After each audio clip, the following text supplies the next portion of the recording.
हैं कि कराची में मलिक डेवलपमेंट अथॉरिटी के अराजी पर कब्जे में मुलविस 40 लैंड ग्रैबर्स के नाम पुलिस हुक्काम के हवाले कर दिए गए हैं। मलिक डेवलपमेंट अथॉरिटी के MD ने DIG वेस्ट से कब्जा माफिया के खिलाफ मुकदमा दर्ज करने के लिए खत लिख दिया है।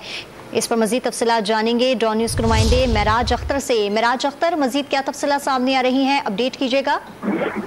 देखिए, कराची के मुख्तलिफ इलाकों में सरकारी जमीनों पर कब्जे का इशू बहुत अरसे से चल रहा है और बहुत बड़ी तादाद में लैंड ग्रैबर्स के ग्रुप काम कर रहे हैं। अब मलिक डेवलपमेंट अथॉरिटी के DG की जानिब से खत लिखा गया है DIG वेस्ट को और उसमें वाज़ेह किया गया है कि 40 के करीब ऐसे गिरोह हैं लैंड ग्रैबर्स के जो कि सरकारी अराजी पर कब्जे कर रहे हैं और ख़ास तौर पर स्कीम 45 की जो मुख्तलिफ ब्लॉक्स हैं वहाँ पर ये कब्जा ग्रुप अब भी काम कर रहे हैं और बासर अफराद हैं, किसी की नहीं सुनते, पुलिस भी इनको जो है पकड़ नहीं पाती है। तो इस पर उन्होंने ये लिखा है कि इनको फौरी तौर पर गिरफ्तार किया जाए और जो सरकारी अराजी पर इन्होंने कब्जा किया है उसकी अराजी को जो है वो वागुजार भी करवाया जाए। बहुत शुक्रिया आपका मेराज अख्तर।